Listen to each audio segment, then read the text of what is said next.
Hello everyone and welcome back to my channel SK vlogs. कैसे हैं आप सब? आई होप आप सभी बहुत अच्छे होंगे। और टाइटल को देख के आप सभी को समझ आ ही गया होगा कि आज मैं किस टॉपिक के ऊपर आपसे बात करने वाली हूँ। तो आज हम मेनली डिस्कस करने वाले हैं different kind of hair treatment के बारे में। कौन सा हेयर ट्रीटमेंट आपको लेना चाहिए, which one is best for you, और क्या ये हेयर ट्रीटमेंट लेने की आपको नीड है भी कि नहीं। मैंने कौन सा हेयर ट्रीटमेंट लिया है और उसकी कॉस्टिंग क्या है और ये वर्थ है भी कि नहीं।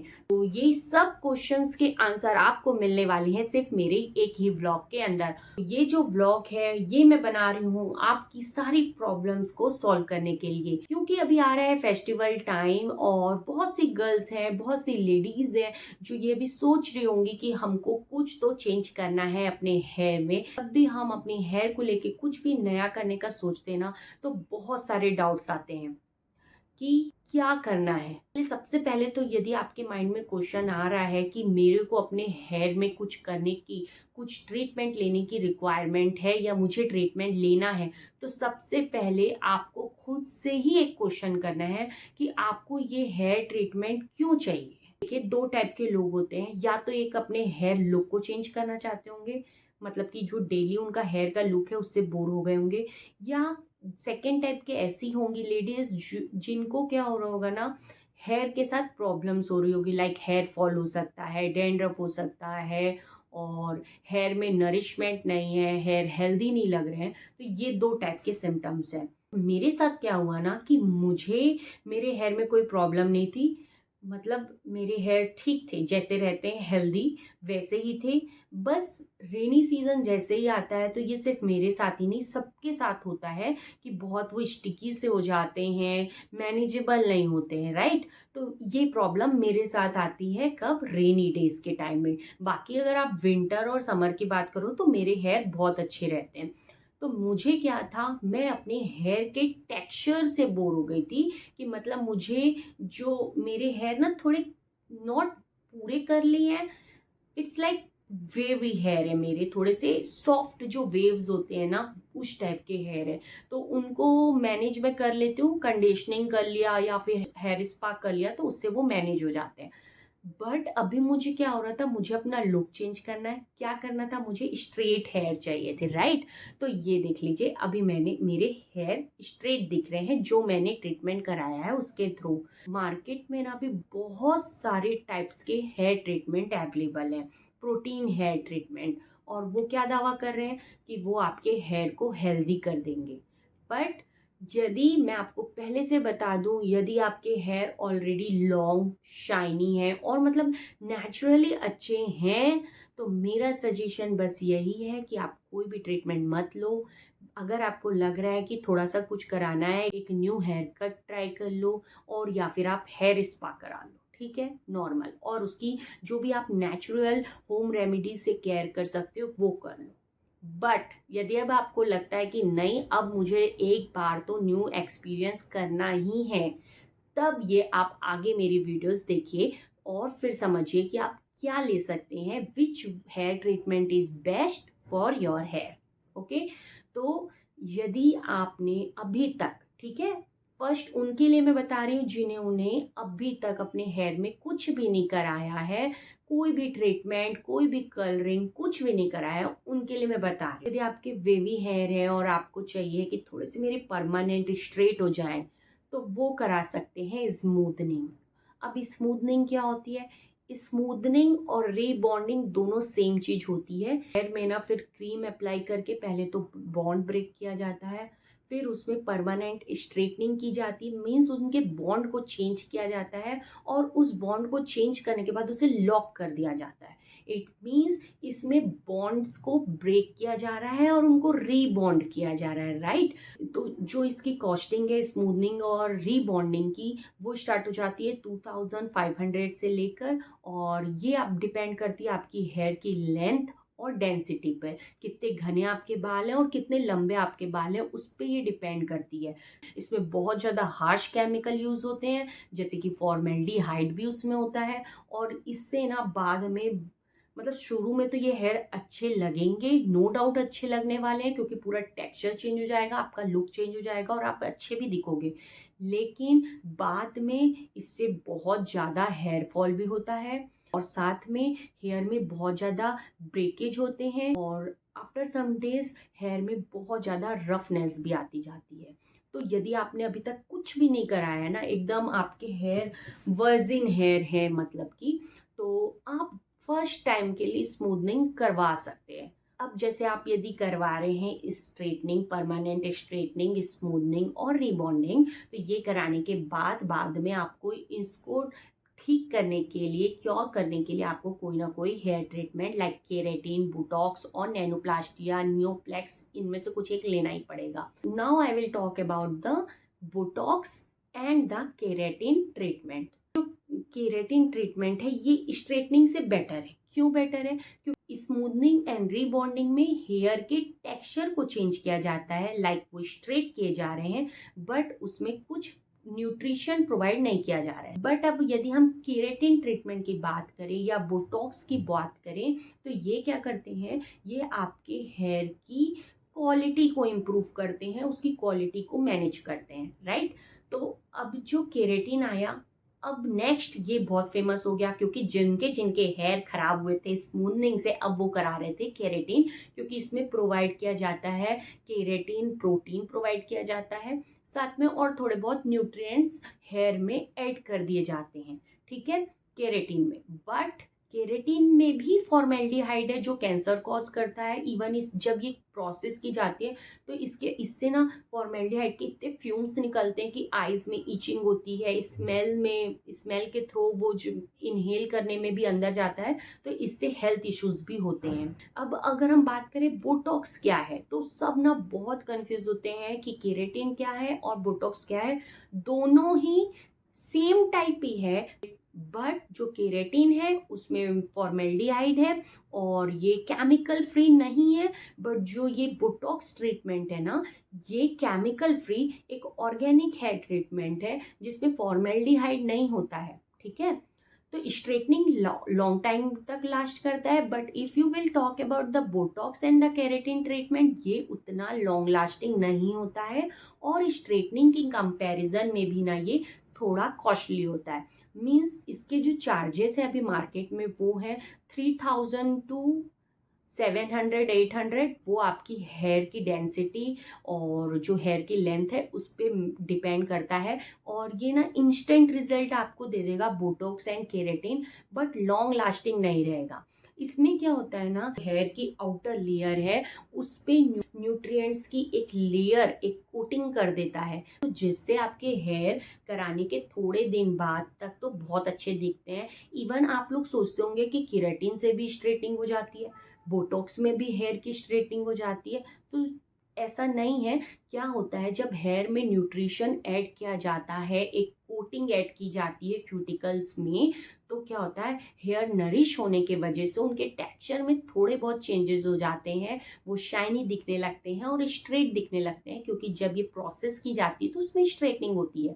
बट जैसे जैसे ये वॉश करेंगे आप हेयर, तो उसके साथ साथ इनका जो शाइनीनेस है और जो स्ट्रेटनिंग है वो रिमूव आउट धीरे धीरे होने लगती है। और ये लास्ट करता है आपके हेयर में 2 to 3 मंथ। इट मीन्स जितना आप वॉश करेंगे उतनी जल्दी ये रिमूव आउट हो जाएगा आपके हेयर से। Now if we will talk about the nanoplastia, ये अभी बहुत ज़्यादा ट्रेंड में है और मैंने भी अभी नैनोप्लास्टिया ही कराया हुआ है, जैसे मैंने लास्ट व्लॉग में आपको बताया था। नैनोप्लास्टिया में हेयर के बॉन्ड नहीं ब्रेक किए जाते हैं, बल्कि हेयर में न्यूट्रिएंट्स को पेनिट्रेट कराया जाता है, मतलब हाई हीट का यूज़ करके इन्फ्यूज़ कराया जाता है न्यूट्रिएंट्स को, नैनो टेक्नोलॉजी का यूज़ करके।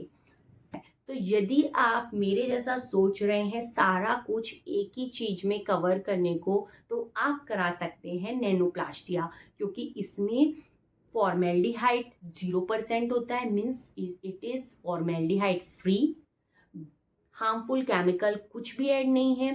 साथ में ये ऑर्गेनिक हेयर ट्रीटमेंट है, साथ में ये देता है 70 to 90% स्ट्रेट हेयर, साथ में it is more long lasting in comparison of Botox and keratin. Okay, it means यदि आप अच्छे से केयर करेंगे तो ये लास्ट करता है आपके हेयर में 8 months to 9 months तक के लिए। अब बात करें कि नैनोप्लास्टिया कराने में कितना टाइम लगता है, 2 टाइम वॉश है कि 1 डे वॉश है, ये कैसा है। तो नैनोप्लास्टिया क्या होता है, सिर्फ इसमें एक ही प्रोडक्ट यूज़ होता है और मेन इसमें जो बात है ये है प्रोसीजर की। तो इफ़ यू आर थिंकिंग कि मुझे अब नैनोप्लास्टिया कराना है तो कहाँ से कराएं, आप किसी एक प्रोफेशनल से ही ये ट्रीटमेंट लें, क्योंकि इसमें प्रोसीजर ही इम्पॉर्टेंट है और एक ही प्रोडक्ट यूज़ होने वाला है।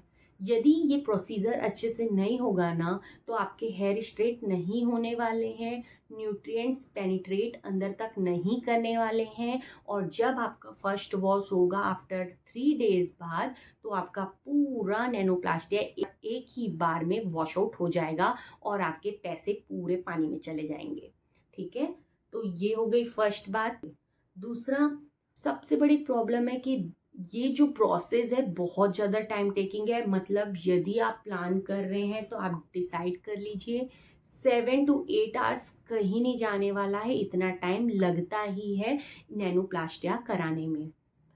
थर्ड बात कि बहुत से लोगों के क्वेश्चंस रहते हैं कि प्रेग्नेंट है और हम क्या ये हेयर ट्रीटमेंट ले सकते हैं। तो my suggestion is that it is my personal suggestion. Okay, आप जितना भी ऑर्गेनिक बात कर लें कि नैनोप्लास्टिया में ऑर्गेनिक चीज़ें यूज़ हो रही हैं, ऑर्गेनिक ट्रीटमेंट है, केमिकल नहीं है, पर जब ये मैंने कराया ना तो इसमें एक ही प्रोडक्ट यूज़ हो रहा है। पर जब ये मैंने कराया ना तो इसमें एक ही प्रोडक्ट यूज़ हो रहा है, उसकी जो फ्रेगनेंस है वो इतनी स्ट्रॉन्ग है कि मीन्स अभी ये मेरे आज के हेयर है, ये 4th वॉश है और मुझे ये कराए अराउंड 12 to 15 days हो गए हैं, और अभी भी जो उसकी फ्रेगनेंस है ना, जैसे ही आप हेयर वॉश करोगे तो वो मुझे क्लिक कर देती है माइंड में। तो मीन्स जब मैं ये करा रही थी ना तो वो फ्रेगनेंस मुझे बहुत स्ट्रांग लग रही थी। आई थिंक नौसिया सबके साथ होता है प्रेगनेंसी में, मतलब उस समय स्मेल वगैरह फ्रेगनेंस बहुत अच्छी नहीं लगती हैं। और यदि मेरे को लेकर बात हो कि अगर आप प्रेग्नेंट हो तो क्या करोगी, ये ट्रीटमेंट लोगे, तो मैं बोलूँगी पर्सनली मैं ऐसा कुछ भी ट्रीटमेंट लेना प्रेफर नहीं करूँगी, क्योंकि प्रेगनेंसी में ऑलरेडी बॉडी इतनी अनकंफर्ट फील करती है।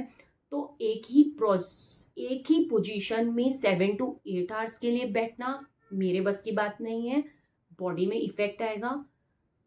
साथ में आपको हेड एकदम स्ट्रेट स्टिफ रखना पड़ती है अपनी पोजीशन, ताकि स्ट्रेटनिंग अच्छे से हो। और ये जो प्रोसीजर है इसमें बहुत ज़्यादा हीट यूज़ होती है जिसके वजह से इश्यूज हो सकते हैं, और प्रेगनेंसी इन सब चीज़ों से बहुत ज़्यादा इम्पॉर्टेंट बात है मेरे लिए।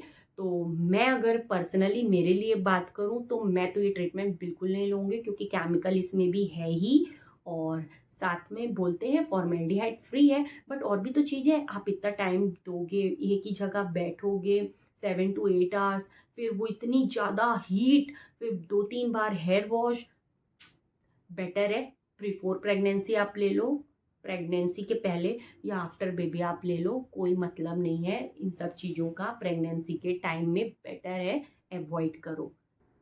अब सबसे बड़ा डाउट जो सब गर्ल्स को है हेयर ट्रीटमेंट कराने के बाद, कि हमको कौन सा शैम्पू और कौन सा कंडीशनर यूज़ करना है। ये जो नैनोप्लास्टिया मैंने कराया था ये फ्लोरा एक्टिव W1 के प्रोडक्ट इसमें यूज़ किए गए थे। और तो जब उन्होंने किया था तो मुझे सजेस्ट किया था कि आपको सिर्फ फ्लोरा एक्टिव के W1 जो ब्रांड है उनका शायद, उसी के कंडीशनर एंड शैम्पू आपको यूज़ करने हैं। ये अदरवाइज यदि आप कोई और शैम्पू और कंडीशनर यूज़ करेंगे ना तो ये पूरा नैनोप्लास्टिया 1 वॉश में ही वॉश आउट हो जाता है। बट मेरा एक अलग ही फंडा है कि मुझे सेल्फ सेटिस्फैक्शन रिक्वायर होता है। ठीक है, कोई कुछ भी बोल ले, मैं करूँगी वही जो मुझे मेरे लिए ठीक लगता है। जब हम ये कराते हैं तो हमको सल्फेट फ्री और पैराबेन फ्री शैम्पूज यूज़ करना चाहिए एंड इवन कंडीशनर भी। साथ में pH is also more important. PH जो है शैम्पू एंड कंडीशनर का वो भी लो होना चाहिए, 5 to 4 होना चाहिए। तब मैंने फिर अपना सर्च स्टार्ट किया कि ज़रूरी नहीं है कि मैं यही ब्रांड का शैम्पू कंडीशनर यूज़ करूं। ऑलरेडी ये ट्रीटमेंट कॉस्टली है और जो ये फ्लोरा एक्टिव के कंडीशनर एंड शैम्पू इन्होंने सजेस्ट किए थे उसके चार्जेस हैं अराउंड 3500 और वो बॉटल भी 300 और 200 ml की थी। मीन्स वो इतना भी नहीं चलने वाला है कि एक बार ले लिया और वो लॉन्ग लॉन्ग लास्टिंग है, वो ऐसा भी नहीं है। मतलब वो 1 मंथ और 1.5 मंथ ही चलेगा एक बॉटल आपका शैम्पू और कंडीशनर, तो वो है 3500 का। तो पहले तो इतना कॉस्टली ट्रीटमेंट लो, उसके बाद इतना कॉस्टली हेयर कंडीशनर शैम्पू ये लो, वो भी जितने तक जब तक ये लास्ट करना है, इट मीन्स अराउंड 1 ईयर तक अगर लास्ट करता है तो मैंने डिसाइड किया कि मैं तो ये यूज़ नहीं करने वाली हूँ, जो होगा वो देखा जाएगा। तो मैंने फाइनली यहाँ पे मैं ऐड कर दूंगी मैं कौन सा शैम्पू कंडीशनर यूज़ कर रही हूँ मेरे हेयर में। और ये अभी 4th वॉश है और आप देख सकते हैं कुछ भी चेंजेस नज़र नहीं आएंगे आपको। फर्स्ट से अभी तक में बिल्कुल स्ट्रेट हेयर है। शाइन आपको मैं दिखा दूँ, कुछ भी नहीं गया है, देख सकते हैं, है ना, सब वैसा ही है, कुछ भी नहीं हुआ है। तो ये सब मिथ है, आप थोड़ा अपना भी दिमाग लगाइए। नेक्स्ट है कि इसको करने से क्या क्या प्रॉब्लम्स आ रही हैं, क्योंकि जब ये प्रोसेस की जाती है जो भी प्रोडक्ट है उनका वो लगा के ब्लो ड्राई किया जाता है और उसके बाद स्ट्रेटनिंग की जाती है, वो भी बहुत ज़्यादा हाई टेम्परेचर में। तो उसके वजह से स्किन में इचीनेस होती है, साथ में डेंड्रफ भी होता है। ये हेयर वॉश करने के आफ्टर 3rd डे ये इतना ज़्यादा ऑयल सिक्रीट करता है कि ऐसा लगेगा कि बस मैंने अभी बहुत सारा हेयर ऑयल अपने हेयर में डाल लिया है। अगर आप टाइम टू टाइम वॉश नहीं करेंगे हेयर को तो मुझे लग रहा है कि आपको डैंड्रफ की प्रॉब्लम भी हो सकती है। और इसको कराने के बाद पार्लर वाले ने मुझे सजेस्ट किया था कि आपको हेयर ऑयलिंग भी नहीं करनी है, क्योंकि ऑलरेडी इसमें इतना हेयर ऑयल जैसा कुछ रिमूव होता है, ऐसा लगता है बहुत सारा हेयर ऑयल लगा के रखा हुआ है। तो और द लास्ट थिंग जो सब लोग सोचते हैं कि इसकी कॉस्टिंग क्या है।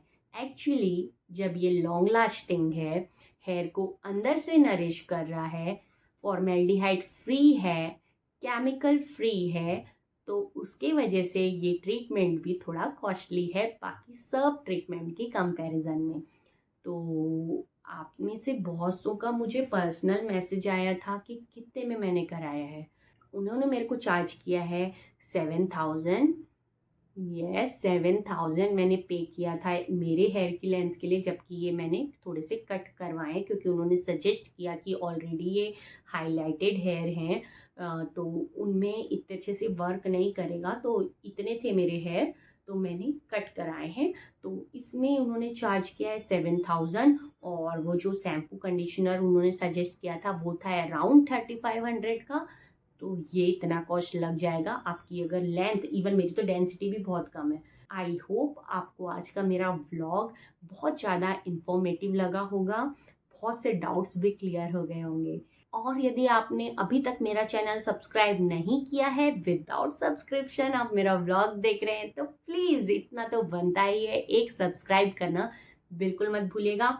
और हाँ, कमेंट आप मुझे पर्सनली क्यों करते हैं, यहाँ पे ही करिए ना कमेंट बॉक्स में, तो ऐसे चिट चैट करते करते भी फिर काफ़ी अच्छा लगता है। यदि आपको मेरा ब्लॉग इन्फॉर्मेटिव लगा हो तो एक लाइक ज़रूर करिएगा। चलिए तो मिलेंगे हम फिर से एक न्यू ब्लॉग के साथ, तब तक के लिए बाय।